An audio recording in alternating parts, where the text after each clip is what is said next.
우리 하나님 말씀 같이 보도록 하겠습니다. 오늘 우리에게 주시는 하나님의 말씀은 신약 성경 요한복음 2장입니다. 요한복음 2장 12절부터 22절까지 말씀입니다. 요한복음 2장 12절부터 22절까지 하나님의 말씀입니다. 하나님의 말씀을 교독함으로 하나님의 말씀을 받도록 하겠습니다.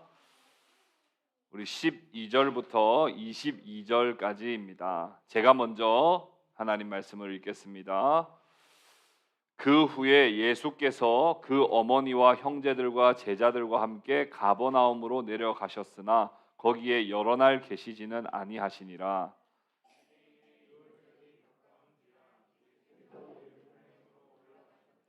성전 안에서 소와 양과 비둘기 파는 사람들과 돈 바꾸는 사람들이 앉아 있는 것을 보시고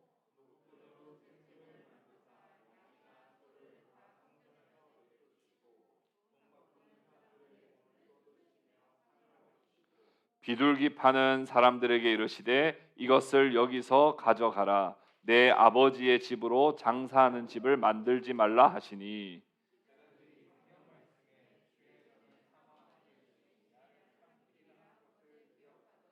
이에 유대인들이 대답하여 예수께 말하기를 내가 이런 일을 행하니 무슨 표적을 우리에게 보이겠느냐.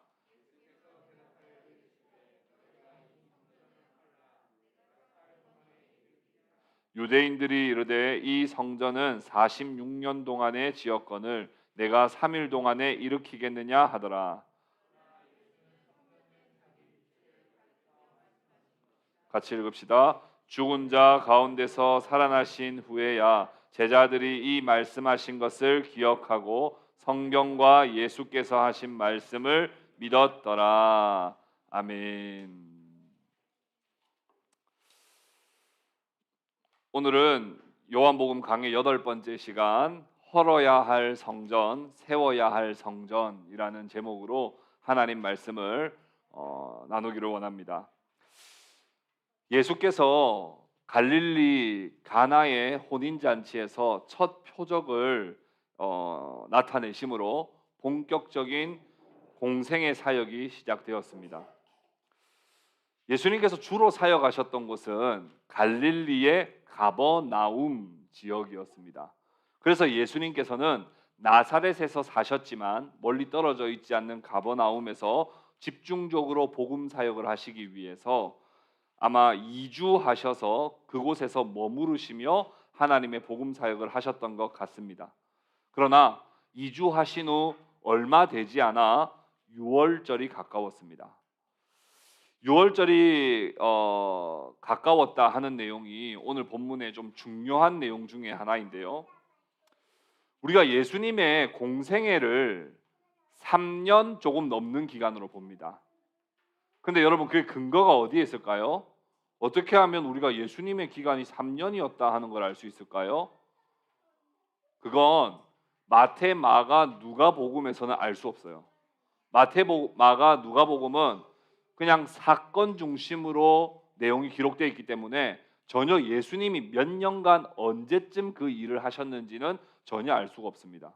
그런데 요한복음에는 예수님의 기간이 3년 한 6개월 조금 되지 못하는 기간이었겠구나 하는 걸 알 수 있어요. 왜냐하면 요한복음에 3번의 유월절이 나오거든요. 예수님이 그 유월절 그러니까 예수님의 공생의 사역 가운데 유월절을 3번을 보내셨다는 걸 통해서 예수님이 한 3년이 조금 넘는 기간 동안에 공생의 사역을 하셨구나 하는 것을 알 수 있습니다. 그러니까 오늘 본문 말씀은 그중 첫 번째 유월절을 이제 맞이하여 첫 번째 유월절을 보내시는 내용이 바로 오늘 본문이다. 이렇게 우리가 이해할 수 있겠습니다. 유월절을 맞이하여 예수께서는 제자들과 함께 예루살렘으로 가셨습니다. 유대인들은요 1년에 3번 큰 절기가 있습니다. 유월절, 칠칠절, 초막절. 이 세 절기 때는 항상 예루살렘으로 어디에 살든지 간에 심지어 외국에 살던 사람들도 이 절기가 되면 다 예루살렘 성전으로 와서 하나님께 예배를 드린다 하는 것이 유대인들의 관습인데, 예수님도 그러면 한 명의 유대인으로서 지금 유월절을 지키고 계시는 걸까? 그 예수님께서 유월절에 예루살렘 성전에 가신 이유는 뭘까?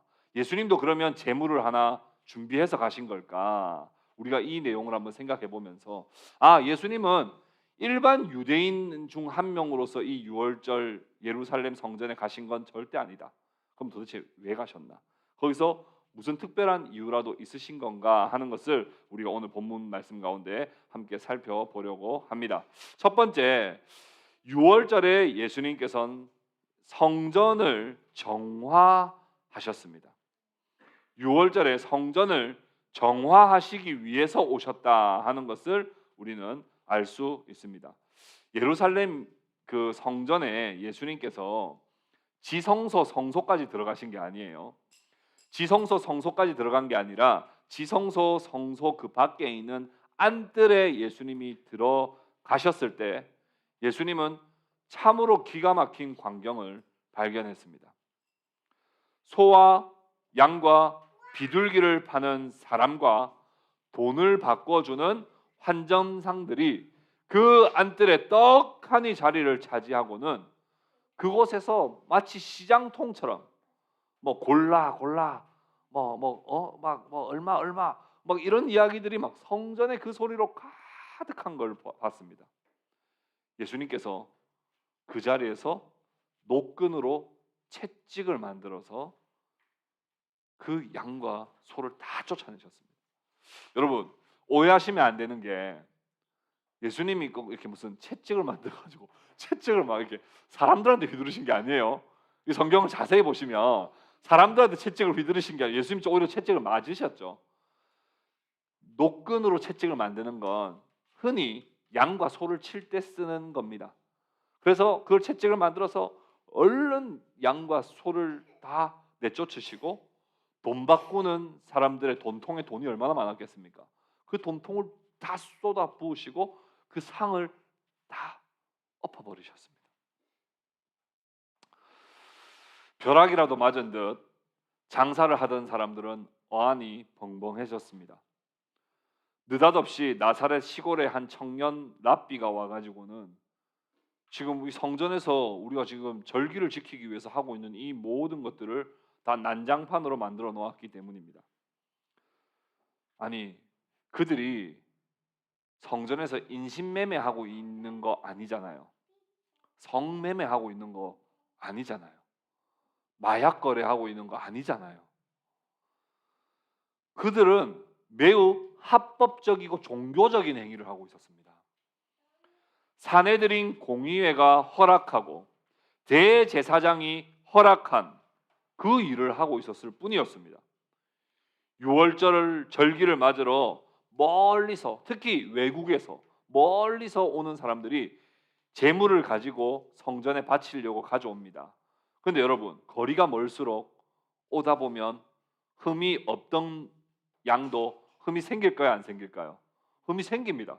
아니, 바로 집 앞에서 가져오다가도 뭐 잘못되면 흠 생길 수 있는데 몇십 킬로, 몇백 킬로를 걸어서 양 데리고 오면 흠 없던 양도 흠이 생길 판이에요. 그래서 산헤드린 공의에서 대제사장에 의해서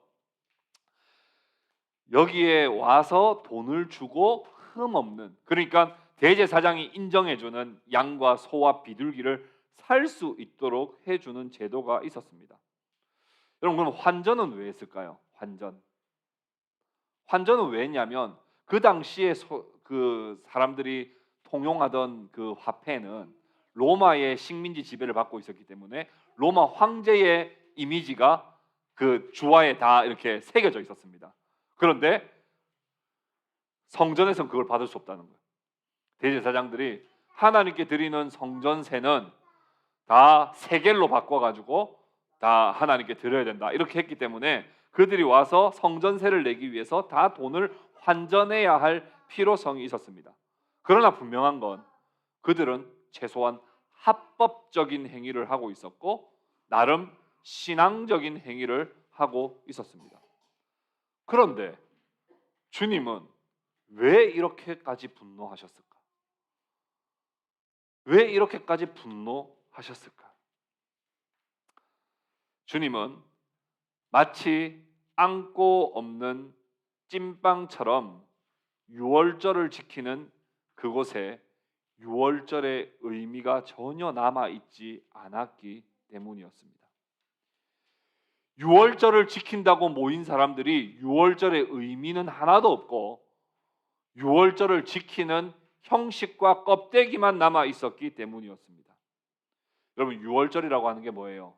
400년이나 애굽에서 종살이 하던 백성들을 출애굽하시고 애굽의 장자들을 다 죽이실 때 이스라엘 백성들의 장자들만 어린 양의 피를 바른 그 백성들에게만 구원을 베풀어 주셨다고 하는 그 구원의 은혜에 감격하고 감사하는 그 절기가 바로 유월절 아닙니까?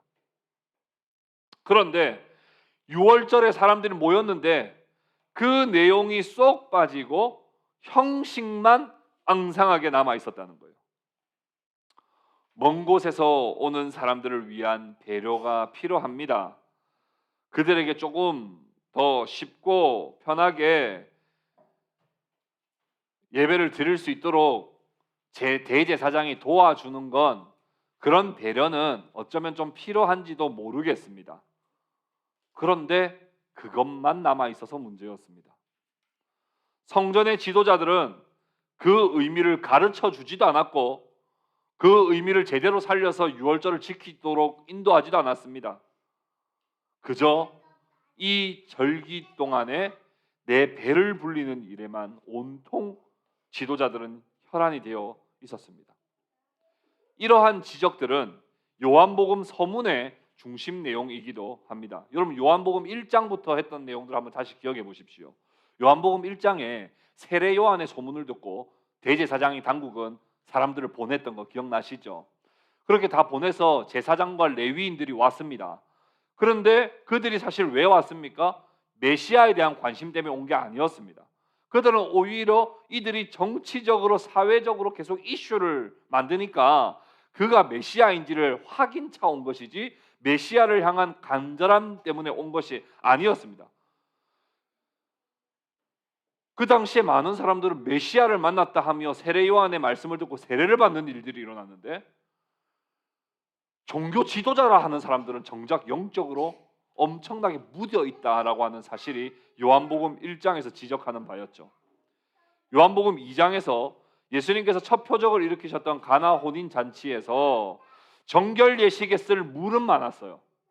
손 씻고 발 씻을 물은 많았는데 정작 포도주가 뚝 떨어진 그 혼인 잔치의 모습을 보면서 지금 그 당시에 있는 모든 영적 상태가 껍데기는 있고 정결 예식을 할 모든 행위는 있으나 전혀 하나님을 섬기고 하나님을 간절히 갈망하는 갈망은 하나도 없는, 하나님을 만나서 느끼는 감격과 기쁨은 하나도 없이 사라져버린 그 상태를 계속해서 요한복음 서문은 지적하고 있습니다.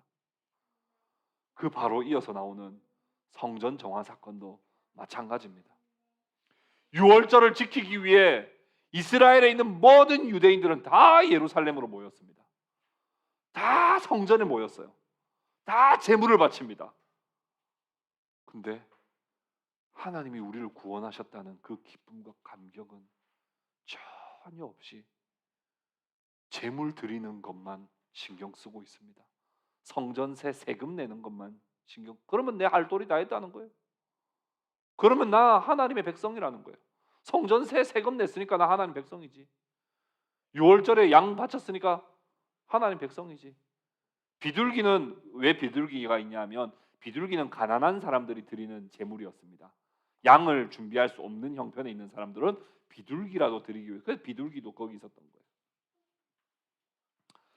예수님께서는 이렇게 말씀하셨습니다. 채찍으로 짐승들을 쫓아내고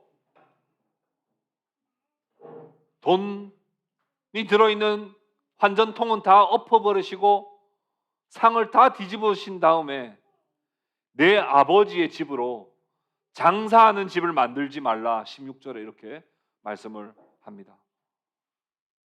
아버지의 집은 어떤 곳입니까?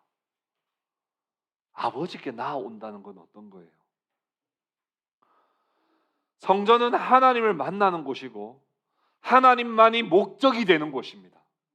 성전에서 하나님만이 목적이 되지 않고 하나님이 부차적인 것으로 계속 전락해 버리는 것은 도무지 우리 예수님께서 용납하실 수 없던 것입니다. 그 성전은 이제 하나님이 부차적인 게 돼 버렸어요. 자기들이 배불리고 일반 성도들은 자기들 편하게 제물 바치는 거 거기에만 온통 관심이 있었습니다. 제사장들은 그거 이용해 가지고 돈 버는 거에 관심이 있었어요. 성전에 와서 유월절을 지키고 있지만 하나님은 저 부차적인 것들로 전락해 버려 있었다는 겁니다. 그곳에 우리 주님이 오셨다는 것은 어떤 의미가 있습니까? 유월절 어린 양의 실체가 오신 거예요. 너희들이 지금까지 유월절을 믿어왔던 그 어린 양, 그걸 기념하는 정도가 아니라 내가 진짜 너희들을 자유하게 하고 너희들을 하나님과 만나게 하고 너희들에게 은혜를 베풀 실체인 유월절 어린 양께서 오셨다는 겁니다.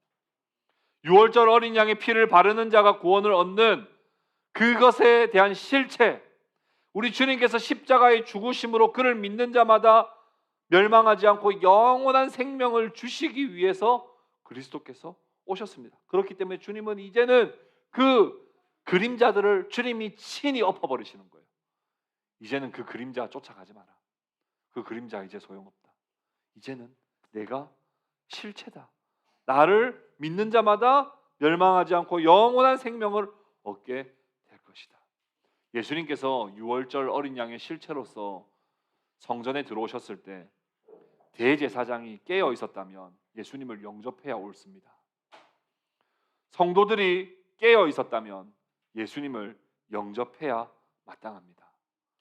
세례 요한이 예수님이 지나가시는 걸 보고 뭐라고 이야기했습니까? 보라, 세상 죄를 지고 가는 하나님의 어린 양이로다.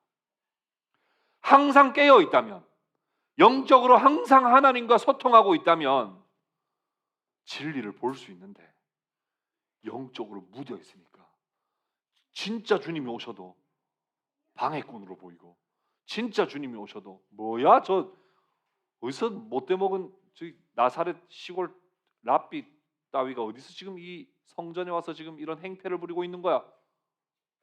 영적 눈이 무뎌져 있다는 겁니다.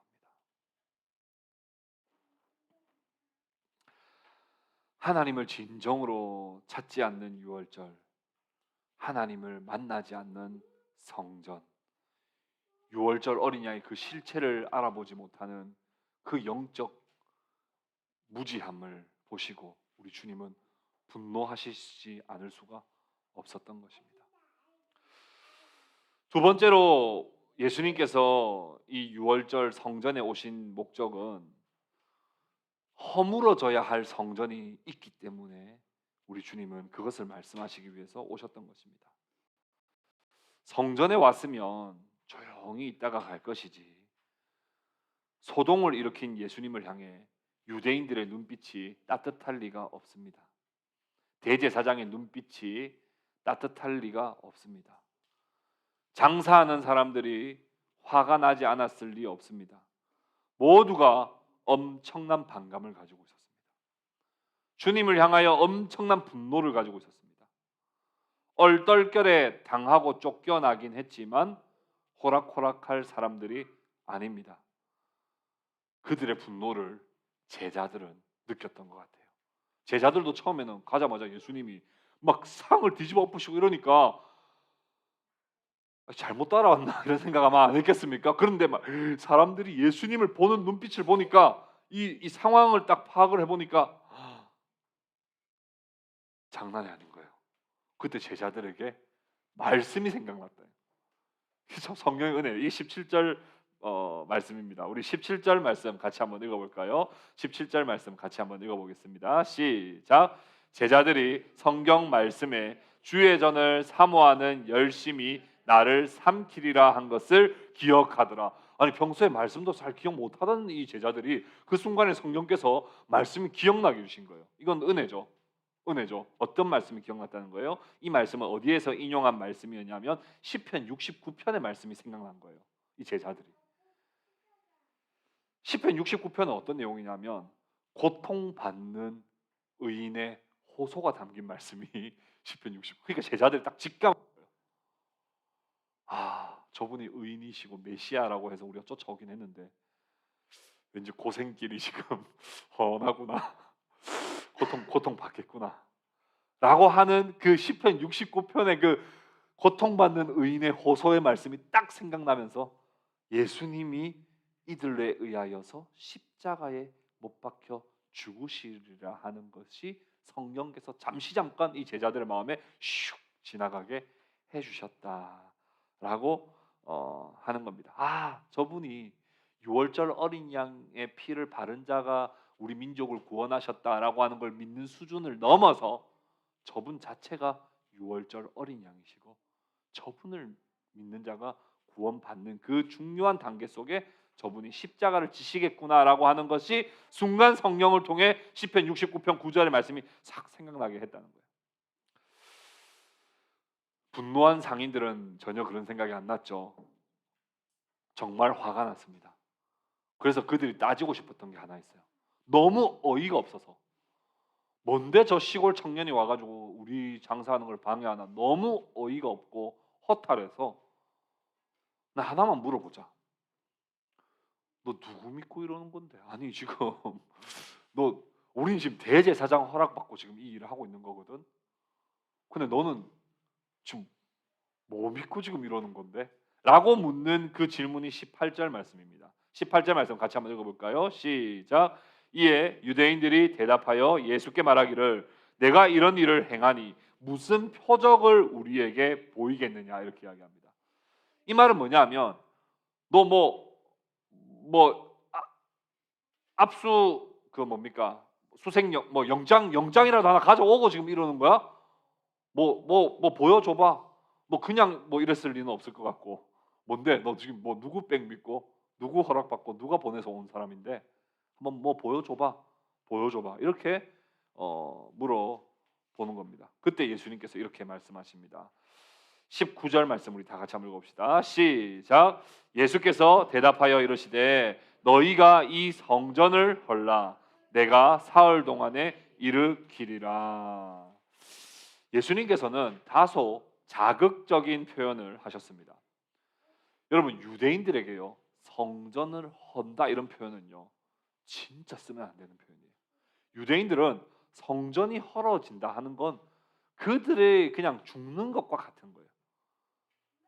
왜냐하면 바벨론이 쳐들어왔을 때 성전이 파괴되었을 때 그 70년 동안 포로로 끌려가서 살았던 그들의 삶을 기억하거든요. 성전이 허물어진다는 건 나라가 망한다는 뜻이고 성전이 허물어진다는 것은 내가 죽는다는 말과 사실은 같은 말입니다. 얼마나 그런 치욕적인 역사들이 있었습니까? 그런데 겨우겨우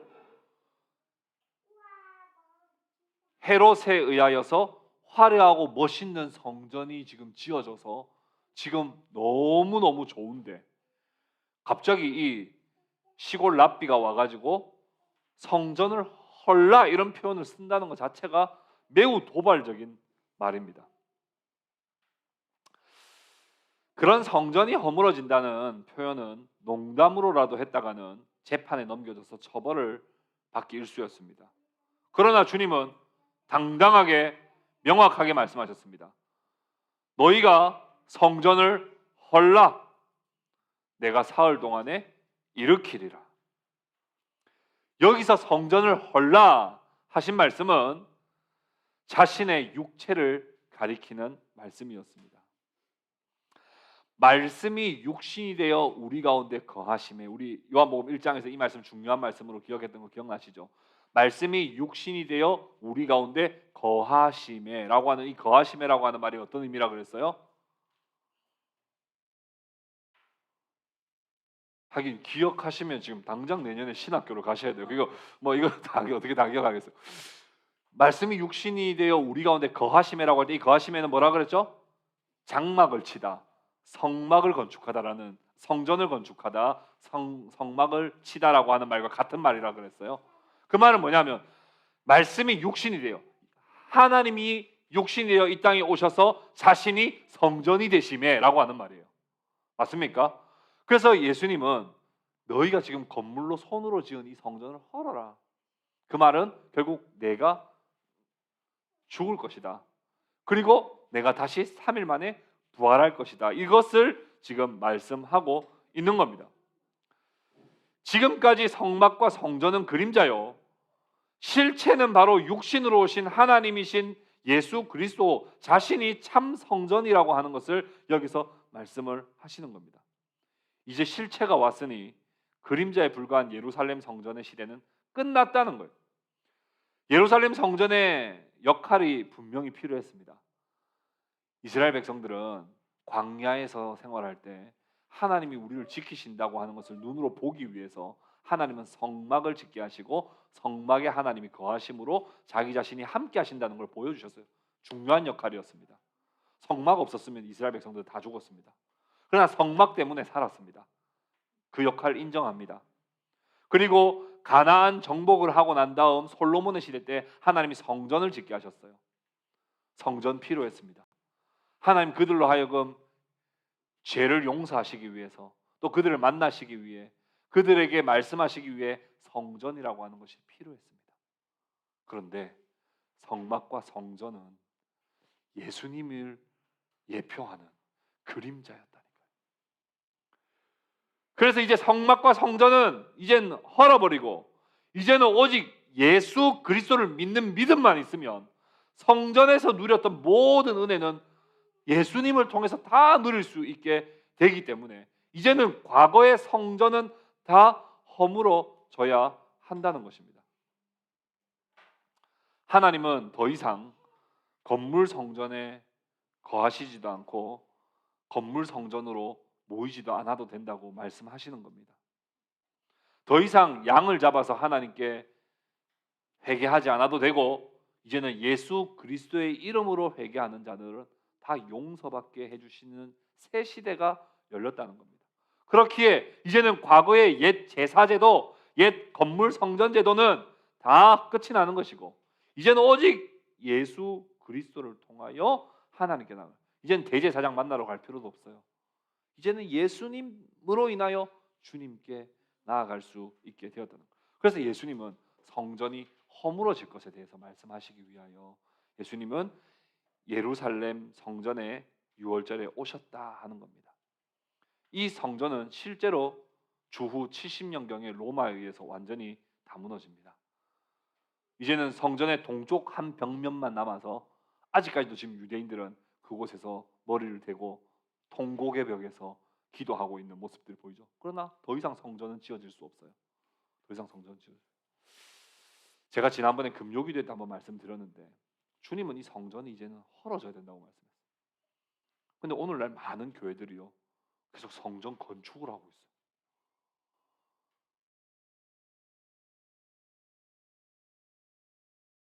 뭐 예수님하고 싸우자는 건지 뭔지 잘 사실 저는 조금 모르겠습니다. 물론 예루살렘 성전을 다시 건축하는 건 아니겠죠. 그러나 이제는 성전 시대가 끝이 나고 오직 예수의 시대가 이제 도래했다는 것을 이미 예수님께서는 명확하게 말씀하셨는데 계속 성전을 건축하는 건 정말 바람직하지 않은 일입니다. 예배 드릴 곳이 필요하다면 예배당을 건축한다고 말할 수 있겠지만 그곳을 성전이라고 말하는 것은 성경을 매우 헷갈리게 만들고 그런 의도가 아니었다 할지라도 성경의 말씀을 왜곡하게 만들 여지가 있기 때문에 성전이라는 표현을 쓰면 안 됩니다. 어제 뭐 어디 다큐멘터리 하나도 제가 봤더니 어떤 이단 교주가 보니까 자기 집이 5채가 있는데 자기 집 5채를 다 성전이라고 부르더라고요. 그러니까 이렇게 계속 헷갈리게 만든다고. 그러니까 차라리 그냥 우리 교회가 성전이라는 말을 안 쓰기를 빨리 다짐해야 됩니다. 그게 성경의 바른 가르침입니다. 그러니까 여러분 혹여라도 성전 뭐 건축 어디 성전에 가서 예배 드렸다 이런 표현 여러분들도 쓰지 마십시오. 그거는 오늘 말씀을 안 들었다면 몰라도 들었다면 이제는 성전은 건물로 짓는 벽돌로 짓는 성전 시대는 끝나고 이제는 우리가 예수님을 통하여 하나님을 만날 수 있는 새로운 시대가 열렸다는 거예요. 세 번째, 이것에 이어서 이제 세워져야 할 새 성전이 있다. 세워져야 할 새 성전. 이 말의 의미를 알아듣지 못하는 사람들이 이제 표적을 보이라고 하는 이 말에 대해서 예수님이 하신 이 말씀에 대해서 정확하게 사실은 이해하지 못했던 건 사실입니다. 성전은 허물어져야 되고 성전은 사흘 만에 다시 지어져야 할 것이다라고 하는 이 말씀을 정확하게 이들은 그 당시 이해할 수 없었습니다. 죄를 담당하는 예수님의 육체가 죽고 난 다음에 다시 사흘 만에 부활하실 것이라고 하는 그 말씀을 그들은 이해할 수 없었습니다. 그러나 그 말씀을 하시는 것은 정당했습니다. 주님께서는 대제사장의 허락을 받으실 필요가 없는 분이죠. 영장을 가져오실 필요가 없는 분이에요. 예수님은 대제사장보다 높으신 분이고 성전을 헐 수도 있고 세우실 수도 있는 권세가 있으신 하나님이시기 때문에 그렇습니다. 예루살렘 성전의 시대와 역할은 끝나고 이제 새로운 성전이신 예수님의 시대가 열렸음을 말씀을 하십니다. 그런 깊은 의미를 그 당시의 사람들이 알리 없었기에 뚱딴지 같은 말을 합니다. 20절 같이 한번 읽어봅시다. 20절 이렇게 말하죠. 같이 읽읍시다. 시작. 유대인들이 이르되 이 성전은 46년 동안에 지었거늘 내가 3일 동안에 일으키겠느냐 하더라. 성전을 전혀 이해하지 못하고 있죠. 성전을 여전히 지금 뭘로만 기억하고 있다는 거예요? 건물로만 이해하고 있다는 거예요.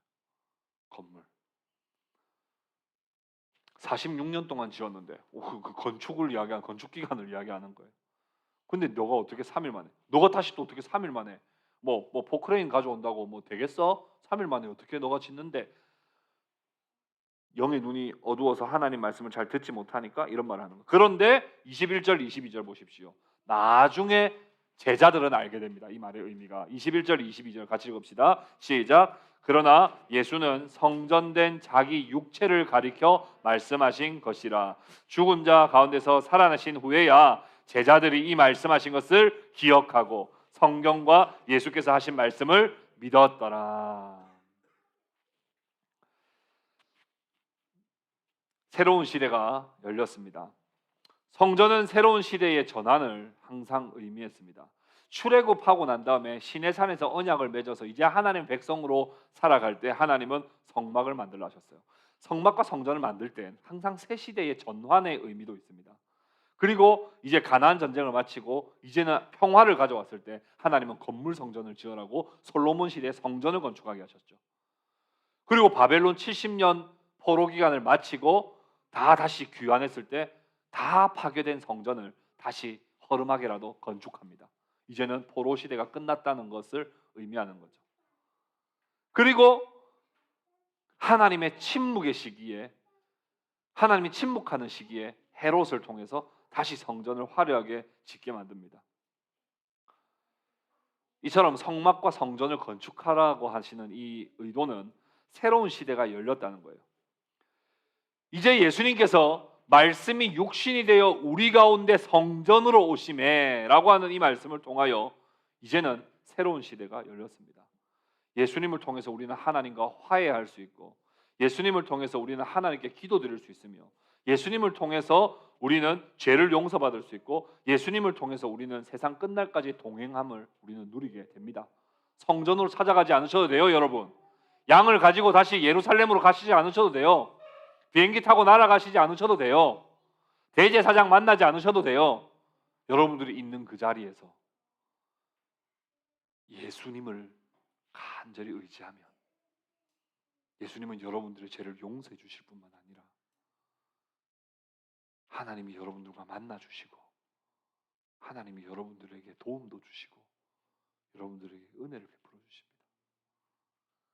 이제는 옛 시대를 벗어버리고 새 시대로 나아가게 됨을 예수님은 이 요한복음 2장에서 선언하시는 것입니다. 제가 요즘에 나는 신이다 이런 이단들이 요즘에 워낙 이제 TV나 프로그램 많이 나옵니다.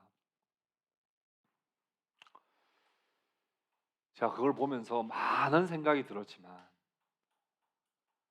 제 안에 들었던 정말 분명한 한 가지는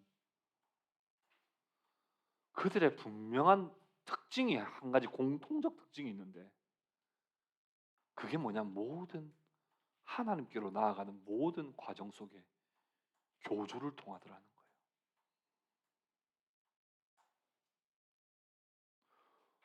교주에게 집착하는 거예요.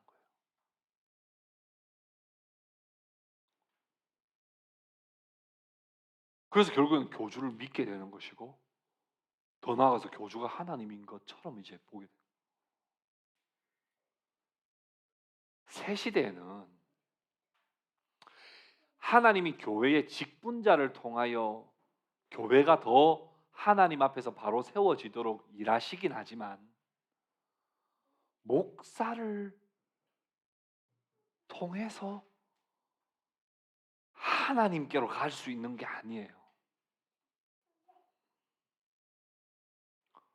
목사를 의지하지 마세요. 그렇다고 목사를 무시하라는 말이 아닌데 제가 보면 오늘날 많은 사람들이 목사님의 신앙이 내 신앙이라 생각을 하는 사람들이 있고 우리 목사님이 좋으면 나도 꽤 좋은 신앙인이라고 생각하는 사람들이 있고 계속 목사님을 통해서 하나님께로 갈 수 있다고 생각하는데 그렇지 않습니다. 하나님께로 나아가는데 목사는 여러분들에게 잠시 도움을 주는 안내자의 역할을 하라고 하나님 보내신 직분자일 뿐이지 목사에게 집중하면 안 된단 말입니다. 우리는 이제 예수 그리스도를 구주로 믿었다면 우리는 예수님을 통하여 하나님을 만날 수 있고 예수님을 통하여 죄 용서를 받을 수 있고 예수님을 통하여 위로와 평안과 안식과 기쁨과 능력을 우리는 공급받을 수 있는 이제는 새로운 시대에 나와 있습니다. 여사 다른 종교처럼 목사에게 집중하거나 다른 성도 한 사람에게 집중하지 않기를 바랍니다. 교회에 왔다면 목사를 보지 마시고 목사의 말을 듣지 마시고 목사 뒤에서 여러분들에게 말씀하시는 하나님의 음성을 들으시고 목사를 통하여 여러분들에게 직접 말씀하시는 예수님의 음성을 들으시기를 바랍니다. 이제는 새 시대가 열렸어요. 오직 예수님으로 말미암지 않으면 절대로 하나님께로 갈 수가 없는 것입니다. 두 가지만 적용하겠습니다. 첫 번째는 주님께서 교회를 먼저 심판하실 것입니다. 예수님께서 육신으로 오셔서 먼저 이방인들을 향하여 심판하지 않으셨습니다. 절기 지키지 않는 자들을 심판하지 않으셨고 절기 때 모여 있는 자들을 심판하셨다는 점을 우리는 주목할 필요가 있습니다. 이방인들을 심판하시는 것이 아니라 자기 백성 이스라엘 그 중에도 예루살렘 그 중에도 성전에 모여서 절기를 지키는 자들을 심판하셨다는 것을 우리는 주목해야 합니다. 사실상 그 심판의 중심에는 하나님을 믿는다고는 하나 전혀 하나님을 믿지 않는 자들을 향하여 하나님이 가장 분노하고 계신다는 것을 우리는 알 수 있습니다. 그 중심에는 종교 지도자가 있습니다. 신앙을 이끄는 리더들, 성경을 가르치는 교사들, 예배를 위해서 봉사하는 봉사자들, 직분을 받아서 직분으로 섬기는 직분자들, 어쩌면 그들이 가장 먼저 하나님의 심판의 대상이 될지 모릅니다. 주님이 재림하신다면 우주적 심판을 먼저 하시지 않고 교회에 가식적으로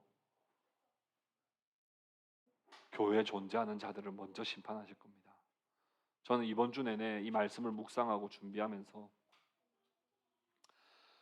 내내 채찍으로 맞는 느낌을 받았습니다.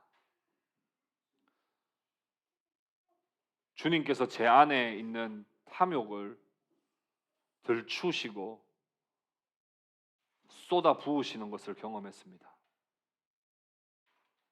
너가 그러고도 목사냐 하며 상을 뒤집어 엎으시는 것들을 경험했습니다.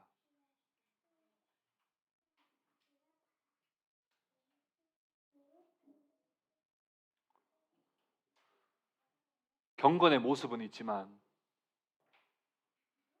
경건의 능력을 부정하고 있는 저의 모습을 발견했기 때문입니다.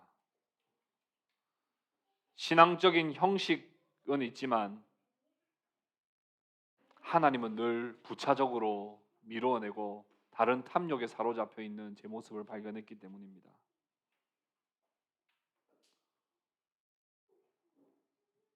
하나님께 항상 헌금을 드리고